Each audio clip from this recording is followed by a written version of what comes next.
I want to start with this poem and share with you that when I read this poem, it reflected my own, and therefore I think this journey a great number of you. I mean, we have a common denominator if we're part of this community, this tradition of the inner life dimension of Judaism. And many of you, like me, were suffering teenagers, and we didn't know why we were suffering so much. Um, and one of my releases of existentialism, and I found a gifted spiritual teacher who was, I think, essential for me. And then I discovered Nietzsche, and I'm sorry, I discovered Nietzsche in high school and 20s with existentialism, and then my friend gave me the Rilke book, and I read this poem, and I felt the function of poetry is that someone else has been here. This caved in cave, this caved in mind that I felt that I was in. Someone else has been here. Of the world closing in and this terrible darkness and not knowing why and how. When I read the line that it says, "But if it's you pressing down on me, press harder, press harder, so I can finally find the depth of my cry and the weight of your hand." And it really helped me so much, because it has a very Kabbalistic sense that, the sense of the brokenness of the divine, and our work here is to heal ourselves and heal the divine. And therefore, our pain is a cry of the divine pain. So, in this very odd way, again, I'm trying to make Rilke into a Kabbalist here. The divine hand is pushing down on us so hard so we can find an authentic cry. Goes into my talk for Rosh Hashanah and my intro to Rosh Hashanah, which is the idea of the shofar, Mihama'makim.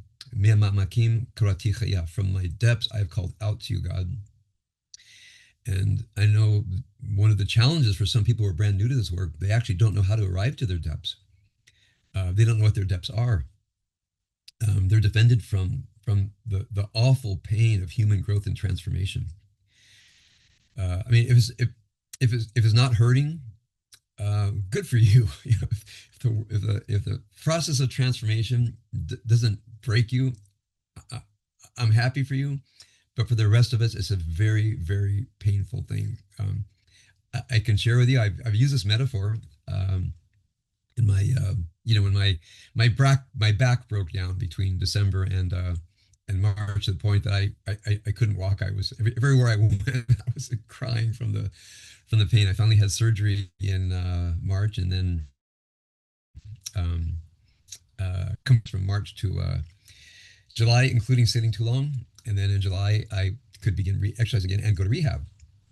And rehab was humbling. I had to learn how to walk again. I was walking like a toddler. Like the wiring had not to come back together. So I was toppling and didn't have control of my legs, especially my feet.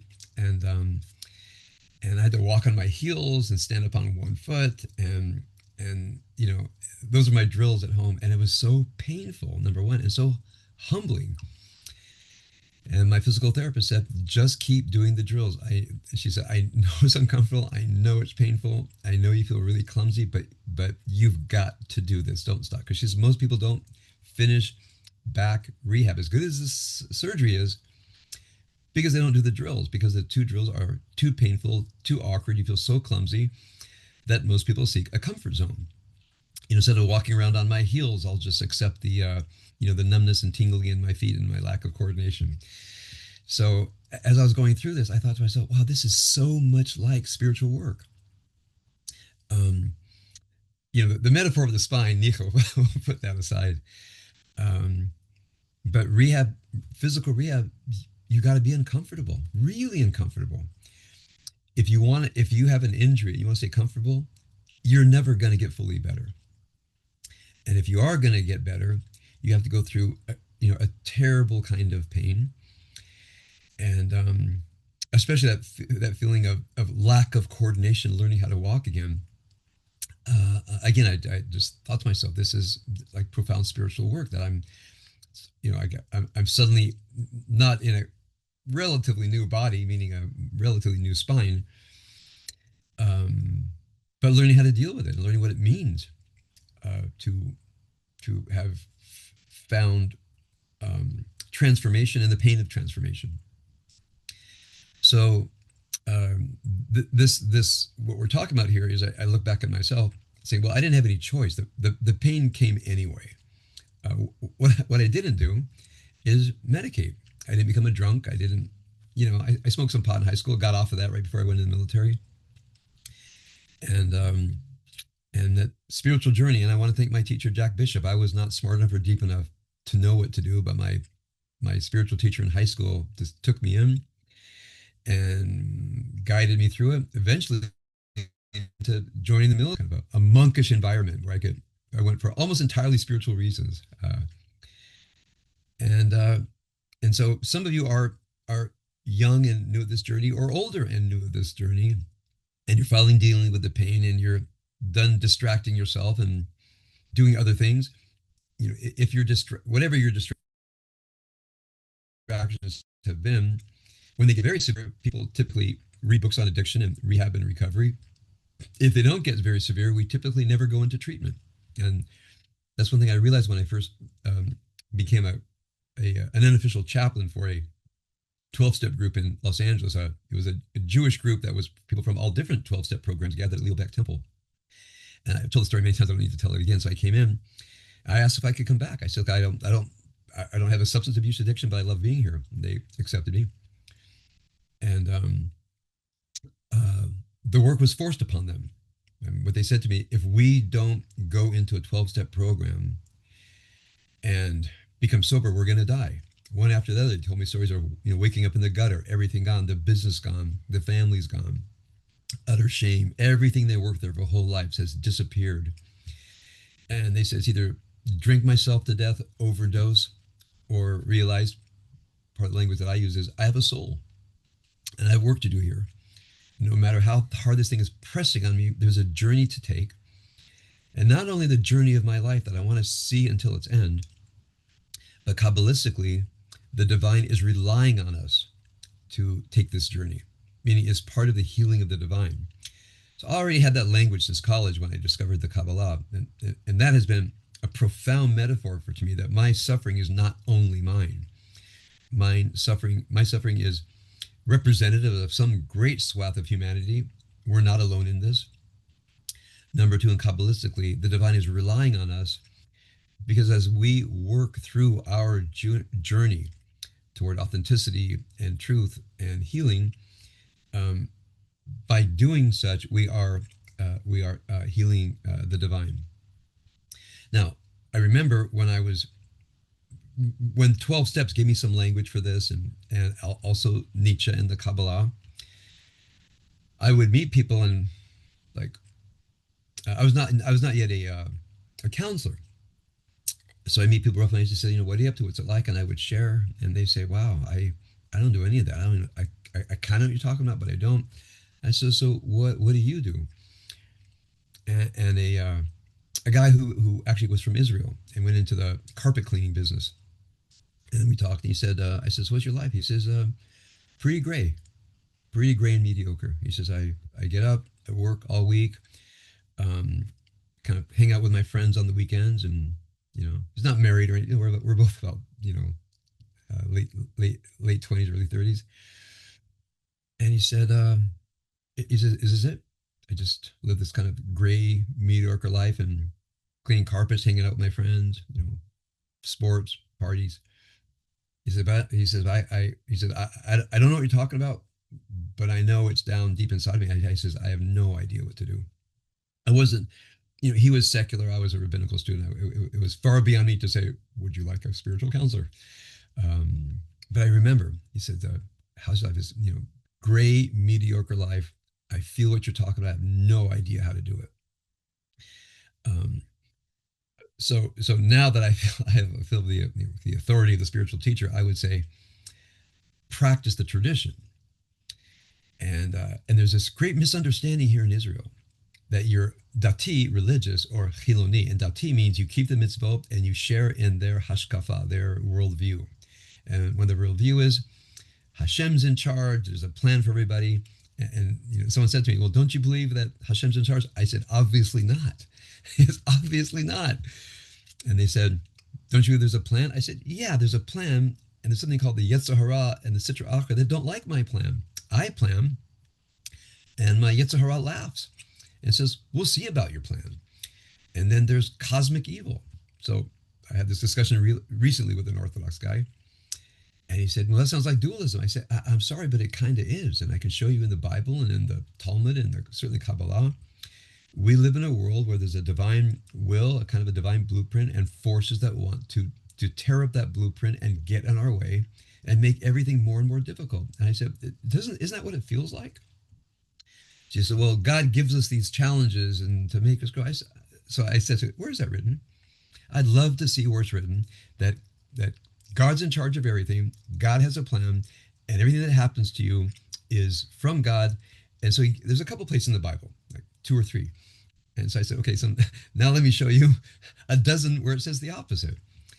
And so Reformed Jews, we're accused of cherry picking, like we only pick the mitzvahs that are convenient. So I said, I got to tell you, it sounds like your worldview is cherry picked because you want this idea that there's someone in charge. It feels very, very consoling.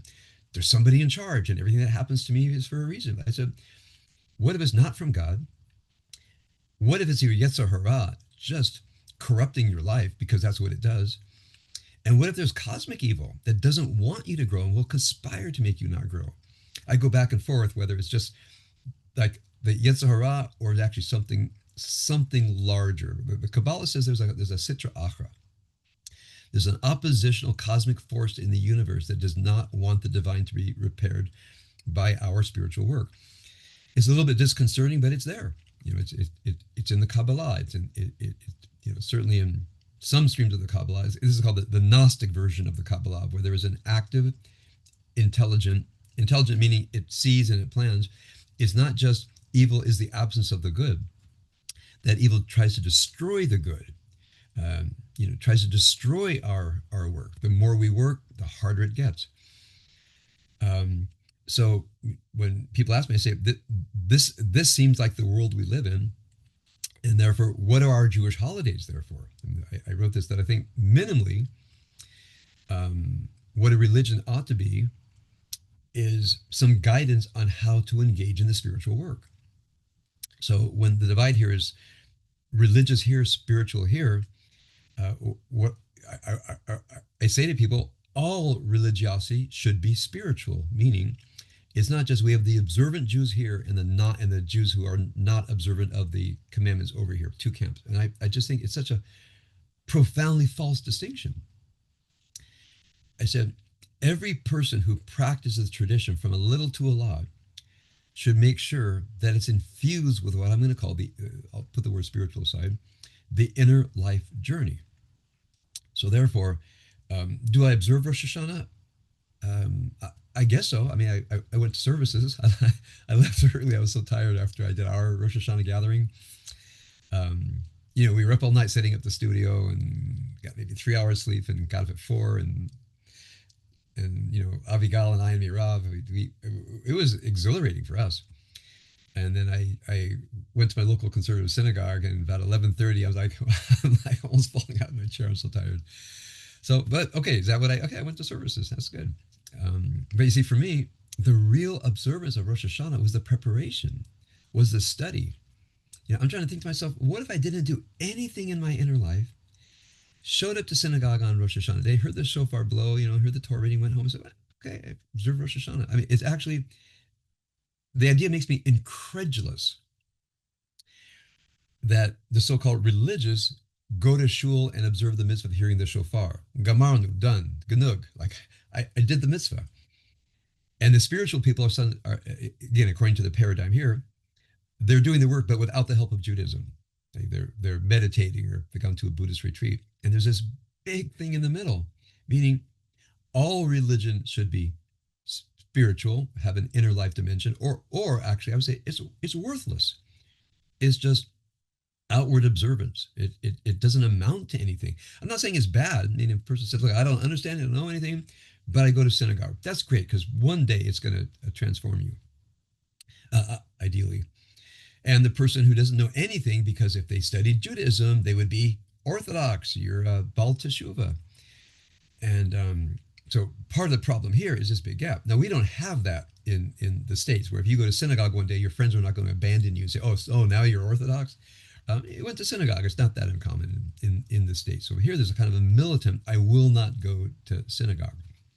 I will not engage in that work, because if I did, I would lose my identity as a secular Jew. But the paradigm here, I think is we say de arovachat. It's a shared point of view here in Israel. But even where my world, the Western world, North America, United States, LA, people are still deeply searching for how to conduct their spiritual journeys. And the idea that these days are, can amount to very specific guidance on how to engage in this journey. Some folks don't feel they need it, and that might be true. There might be people whose spirits are relatively intact. They're doing things very intuitively. They've got their own path. That's great. I'm a little skeptical, but I believe them. I'm thinking, but that hasn't been my story. My story has been of lurching from one thing to the next, and pain and inner growth and regret and remorse and tshuva. So I think there's enough here that, even if you're been pretty good your whole life, there might be some things you haven't uncovered yet. So first thing I want to share with you is a profound importance that this time be a part of your spiritual path, and therefore what kind of a spiritual path as we have Shabbat Shuvah and Yom Kippur coming up. So what ought this entail? So here's where I think, just from a lot of reflection throughout my life, but this past year and these past few months, for me, I think because my life is so much more constricted. I'm not a public figure. I don't deal with that many people. I have a very, my sidewalk here is very narrow, so it's given me a lot of time to reflect, and I'm really, really grateful for this. Sometimes me, Rob, and I say, so was COVID for us? Closing down our wonderful services and our wonderful building, which put us online, which after October 7th gave us the realization we can do this from anywhere and be here in Israel and with our girls. And, we say, yeah, we don't think it was about us, but it certainly happened on the right time for us to mirror off to be with our family and for us to be with the girls and to reinvent ourselves. So part of this reinventing has been a deep dive of introspection and looking at, as I recommend that people do in wisdom work, go deep into yourself and try to recover your history of decisions, conscious and mostly unconscious. Because everything you've done has been either a result of a conscious choice, sometimes poorly chosen, and then you have to ask yourself, what was happening in me that I made such a poor decision? Like, I didn't know what was up. I didn't understand myself and other people. Well, it's well to review that, because there's some older part of you that needs to be repaired. Meaning, now that you're past it, doesn't mean that part has been addressed. And many of our decisions, we don't even really know why we did the things that we did. And we just did them. And therefore, going into our history of decisions, conscious and unconscious, and one thing that I felt is I really have time to do it. I think I spent more time in introspective, probably up to 2 hours a day, which I don't think I've ever done in my entire life. Not all at one time, but I give myself a task, and I do some in the morning and the afternoon, so with the holidays for me means something different than they felt other years, because other years have been so much about putting on services, to tell you the truth. Hopefully we made it look easy, but it consumed our lives. And then membership and tickets and I can't get into the room, or where's my, the amount of tourists that people were, and we were there. They're upset, and we understand why, because you love it. We'll try to fix it. But that was our life for our entire professional lives. Preparing for a pageant and dealing with really frustrated people. And we were looking at each other, and we had, during the latter years, we had staff in our house, and all they did was stay on the phone 3 days straight. We had to hire extra help and solve people's problems of getting there, how to get into the room and membership issues. And we just said, it's like we're hiring staff to deal with membership issues. So maybe we just call it even and not have this thing called membership, and just offer it. If you like it, great, come and donate. But but not hire extra staff so that all the income goes to staff to take care of the problems. That's a little bit of the backstory. So, folks, we've never had this. We've never actually had high holidays where we could devote so much of the work to our own inner path, like what we're recommending to you. We've been able to do, and the conversations we've had in our family, we've actually never had, because we've always been so stressed, and meaning Rosh Hashanah time. So I'm actually beginning to feel. That's why I want to report out to you. I'm beginning to feel what I've been teaching everybody. I think for the first time in my life, I'm really doing it. And so what I've been teaching all these years, it's real, and it really does work. And I've done enough that I can testify. But I've never known how, how much I was onto something exquisite. So first of all, that we should all be on a spiritual path in my mind, which means a path of self-discovery and transformation. We shouldn't leave any stranded part of us behind. I still think virtue is the container to get this work done, so that your interpersonal relationships are stable and virtuous. I think we should do inner life regulation, so we have enough calm in our inner lives that we can get down to what I'll call the essential thing. We go from virtue work to inner life regulation to soul work and spiritual work. Now, I don't think you can really do that kind of work unless you have some interpersonal virtue in your lives, and your inner lives are relatively regulated, because then you kind of get distracted from the work of the soul. And when we move into the work of soul and spirit, then it's entirely idiosyncratic. I mean, there's some basic things we share, but only you know your soul. Only you know your inner life history. Only you know what you're struggling with. Only you know the things that in the past that you've had regret and remorse, and you've worked on it. You've gone through guilt and shame and regret and all those things, and you've done enough repair. And now and then in life we loop back around and continue forward. And sometimes you discover parts of yourself that you've never addressed. You find some hidden chamber. That light of God is the human soul, and that light seeks out all the inner chambers. That you find that there are inner chambers that you never addressed, and they're waiting for you to repair them. I mean, try to imagine there's like in the poem, there's an inner chamber of a part of you stranded in a mine shaft, and the rocks are crushing in. And now that you're doing this work, you're going down to to the construction sites, and you say, "Oh, we left somebody. I left a part of myself down there, and I never rescued the guy."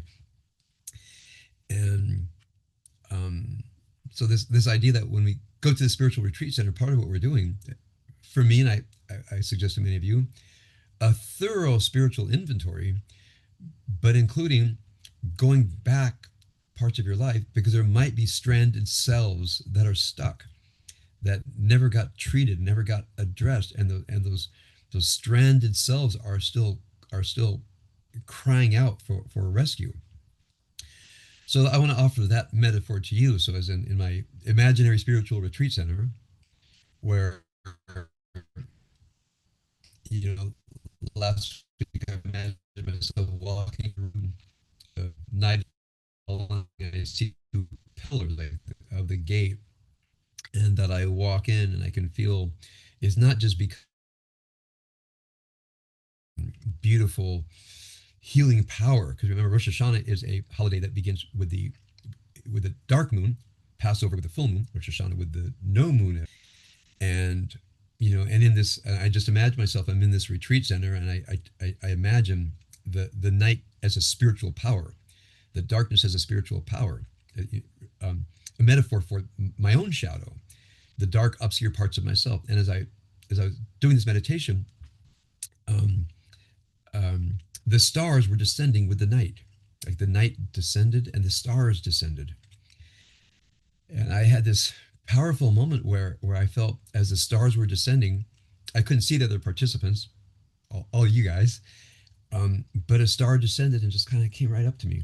And that was my angel. That was my star. And the star said, I'll be your guide through the retreat. It's a very powerful image, a powerful, spiritual experience in the sense that, of the kind of meditation where you use, not you try to transcend consciousness, but you allow the symbolic world to arise almost on its own, and guide you in your spiritual journey, like a spirit animal, except it was a star or an angel or an orb of light or something. And then for like to be in conversation with it and allow it to enter me and guide me. So now we are in so Rosh Hashanah, remember, is Yom HaZikaron, the day of memory, the blasting of the shofar, finding the inarticulate depths, like the poem said. Uh, um, Press on me hard so I may discover the fullness of my cry and the weight of your hand, if I'm paraphrasing correctly. That the spiritual pain is the weight of God's hand that we can finally articulate an authentic cry. I want you to think about that. What if there is an authentic cry within you? The depth of your truth and authenticity can only be emitted, which means you can only sound the word. Would you say, yeah, I don't want that. I don't want to be that which produces the sound of love, justice, truth, and beauty. It's too hard. And another person says, I don't care how hard it is. Press on me, press on me. Make my cry be authentic, because then the true cry will come out, and I feel the weight of your hands. When I read that poem, I said, like Rilke gave me the words, press on me as hard as you want. Because what comes from this is the authenticity of my soul, and my knowing that it's not just the pain of life, it's the pain of the divine hand, as it were, pressing on me to take granted, however fine stones are created, as far as I understand, right? Pressure and certain kinds of stones produce certain kinds of gems. So that idea of the inner pressure and pain producing a certain kind of precious stone. So Rosh Hashanah for me is symbolizes the day of memory. Now, in these 10 days of turning, in the tradition, for if you read the Haftarah for today, for them it's about uh, turning away from idolatry, and I could saw that a lot about that. I won't tonight, but there's one line in a section that I don't think we read. I think the Haftarah was way too long, so we cut out the section from Joel, from Yoel. And it's I'm reading the Haftarah today in my shul, and I said, wow. They said, you want to read the Haftarah for Shabbat Shul? I said, sure. And then I said, wow, this is a long Haftarah, but it's all quite beautiful. Anyway, this is from the book of Yoel, Joel, chapter 2. And this is the Haftarah for Yom Kippur is from Hosea, Joel, and Micah. And you're led from one to the next. And let me just read to you something really beautiful. This is in the book of um, Joel, chapter 2. Um, um, so I'll go from the Hebrew. Vadonai Natan Kolo. Oh, how about if I chant it? Vadonai. Vadonai Natan Kolo Lifnei Chelo Ki Rav Meod Machanehu Ki Atzum Osed Dvaro Ki Gadol Yom Adonai V'Torah Meod Umi Yichilenu. So the divine has emitted the voice before the advent of his chayil, in a sense of his army, but as it were, those who are in this. It's a very numerous camp. I think that means us. For those who carry out his word are mighty. I think that means us. For the day of God is great and awesome. One reason we have the Yamim Noraim, Gadol Norah. Um, who will be able to bear it? Even now, the word of God. Return to me with all your heart, with fasting and weeping and lamentation. Tear your hearts and not your garments, and return to God. So this is a great spiritual summary. I mean, people say, well, external would be, I'm weeping, I'm crying because I'm not who I am, so I'm going to tear my garment. And the prophet has looked and said, enough with the garment tearing, display of your inner work. It's kind of a spiritual virtue signaling. He says, tear your heart. So when I read this, it says, tear your hearts and not your clothes. Um, uh, because in all my past, I've only done the Haftorah that I knew, and now that I'm doing the Haftorah at the local conservative synagogue, so I don't know what they do. I'll find out later today. If I said, well, I better prepare the whole thing.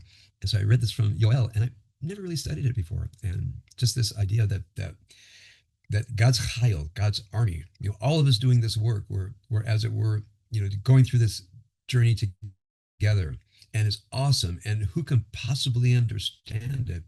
And then he looks at this, the prophet, as it were, looks at all we assembled chayil, the force of God, and looks at us and said, okay, first of all, quit rending your garments, quit tearing your garments, and start tearing your hearts. And it goes on, more or less instructions for the battle. The battle against the Yetzer Hara, the battle against the Sitra Achra. We're in this together. We're a mighty force. We're strong, but and we're going to engage in this together. This is another beautiful thing about coming together on Shabbat, and you come is that, well, you're in it with so many other deep, wonderful, thoughtful, spiritually committed people. We do this together. We can transform ourselves and transform each other. So in these 10 days of turning between Rosh Hashanah and Yom Kippur, we're still in the retreat center. We're looking toward Yom Kippur, and because of my focus this year on introspection and repairing the stranded parts of ourselves that we have not yet recovered, that have not yet gone into recovery, what Yom Kippur does, it says, here's a final inventory. In every confession, number one, there's a past part of yourself that says that it was exactly my confession back then, and I confessed and I worked it through, and this is a memory. This is as it were, a memento of my spiritual work from years ago.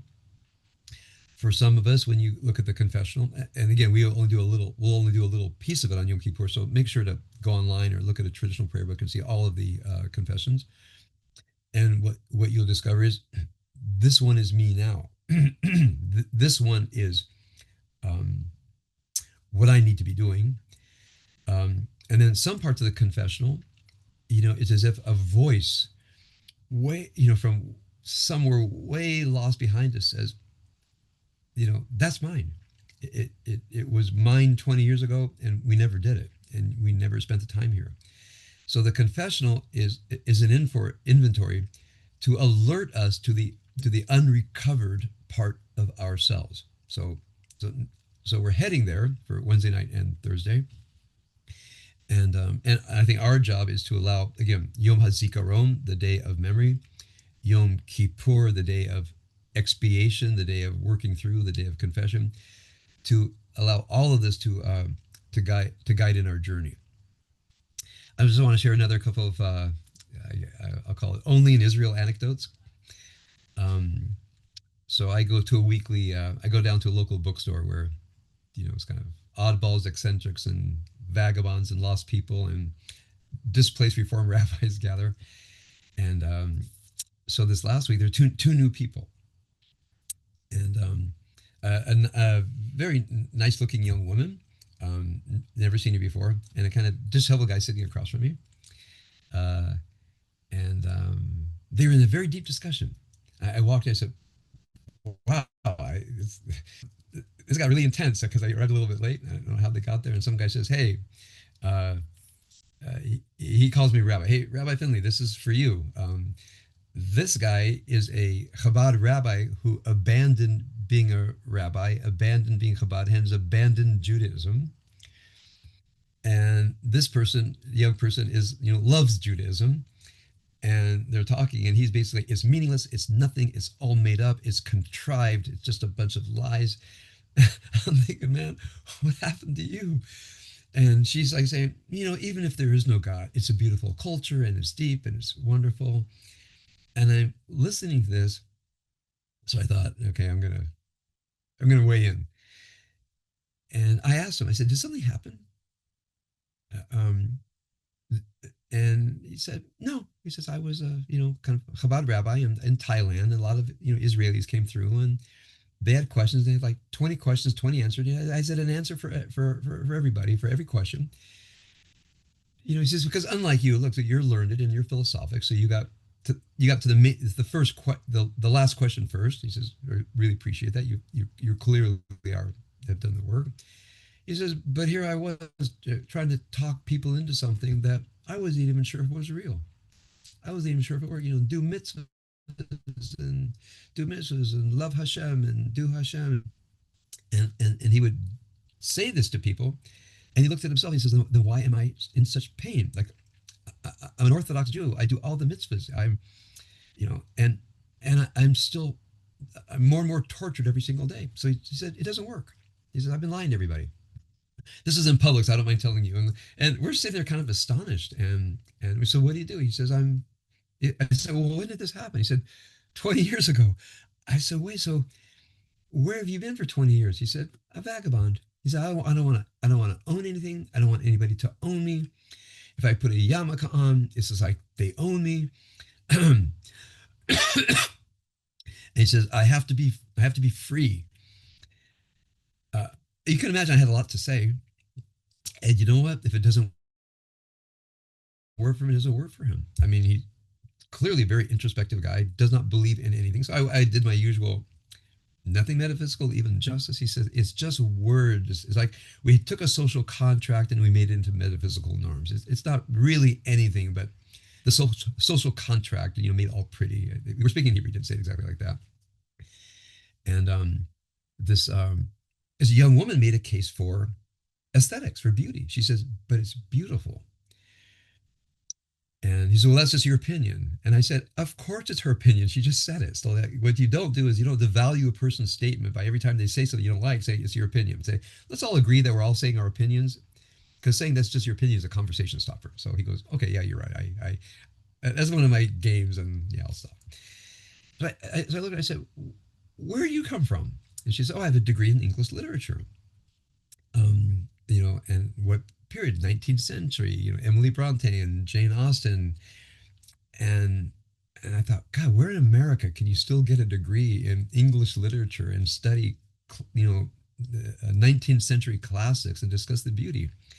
So where'd you get your degree? She said, University of Helsinki. So I took a breath. I said, okay, this is coming. Oh, she says, yeah, I'm from Finland. I said, we don't want to get too personal. I said, okay, so I said, I get one question. I said, so what are you doing here? She says, oh, I'm making Aliyah. I thought, okay, that's enough for me to realize further discussion. So I have a person with a degree in English literature from the University of Helsinki in conversation with a defrocked Chabad rabbi talking about the meaning of the tradition. And he's saying it's worthless. And she says, yeah, but it's beautiful. And I came to Israel because I want to be where it's everywhere. And I thought to myself, man, I'm humbled. I'm just humbled by what I inferred as his pain. And then by her youthful commitment to beauty that I hope is lifelong. And, so there's another guy too. We're two lumps that are looking at him, and the book is for over 20 years. I looked at Yosef and I says, Biladecha, without you, this would not be happening. So everybody kind of knows you want deep discussion on a Friday come to help. I said, Yasha Koach, Yosef, you created something beautiful. And he goes, yeah. He's a seaport. What a story he has of how Halper's bookstore came into being and who Joseph Halper is. He has a book, Joseph Halper, Joseph Halper, where he wrote a book on the first I think 15 years of the we call it the Kiddush, and so it's all in the public domain. I'm not sharing any confidences. And so he gave me the book, an incredible book of the chronology of this group, all the oddballs, eccentrics, and um, I'll tell you one story because it's fun. So there's one guy in the group who was uh, like a, there are alcoholics and there are Russian alcoholics, and he was like a guy intent on drinking himself to death as soon as he could. Why? He had a broken heart, and they kept telling him, "Man, clean up." And he goes, "No, I'm drinking." Russian accent. I'm drinking myself to death. So, so Yosef tells me that he one day shows up clean, like super clean and clean clothes. And he says, "What happened to you?" He says, "Oh, I got into a fight and some guy knocked me unconscious. Had a bad head injury, so I went to the hospital. So they cleaned me up and gave me new clothes." And he said, so Yosef said, "What about your drinking?" And so he found some kind of medicinal alcohol in the hospital, and he stayed drinking hospital alcohol. And Yosef said, well, that can kill you. He said, that's the whole point. And anyway, apparently he died. And this is the example of people who end up in Helper's bookstore at noon on Friday. Sometimes there's nobody, just Yosef and I, and sometimes it's packed with professors and writers and poets and thieves. And anyway, anyway, he says there's a book out, Yosef Helper, about his books. Bibliomaniacs is the name of it, Bibliomaniacs. So he said, "Yeah, I'm working on a second volume," and he says that you're going to be in it. I hope you, I hope you know. Okay, just be careful, be nice to me. So, but what I want to share with you is watching two people evoke from each other the depth of their spiritual journeys, and of course, we're there on Shabbat Shuvah, and I'm wondering if there's something in the air where people are saying it's the time to confront the soul and the time to find other people to talk to. I mean, like I'm thinking, why would the unfrocked Chabad rabbi come to Halper's bookstore? Because he wanted to talk. That's the only reason you come there on Friday, is because you want to talk and you want to engage and you want to be challenged. Nobody gets out alive. Nobody gets out how they came in if they're willing to engage. So I thought to myself, this is a little bit of a high holiday service, like a high conversation. Nobody goes there unless they want to be challenged. And everybody goes there and here's my philosophy, and I have the best philosophy. And someone says, actually, it's not. There's some things you can learn. So I've had some incredible conversations, and I always come away edified and deepened when you talk to authentic people who've thought things through. So a little anticipatory Yom Kippur observance. So I think you might like anecdotes on what it's like here. So that's one of those only in Israel and only in Tel Aviv kind of stories. So all of this, my hope, blessing for all of you is engage in this work deeply. Find your star, find your guide, find your shaman. Do the deepest work that you can and find the stranded, uncovered, and unrecovered parts of yourself. Definitely, work on the interpersonal virtue and inner life regulation. That's daily and forever. But this is a call to engage in the spiritual, for the spiritual search, and take it utterly seriously. Your soul is stranded. Your soul is stuck in a collapsed mine shaft, and we're in this 10-day retreat. Kind of a rescue operation, retreatment center, recovery center. All the metaphors are just flooding into me, and it's ours. It's like sitting here, deposited into history, by those who came before us. And, the structure of it is in the prayer book, and the depth of it is in Hasidism and Kabbalah. And it's all translated. It's all there for you. All you have to do is just decide to learn a little bit and deepen into your souls.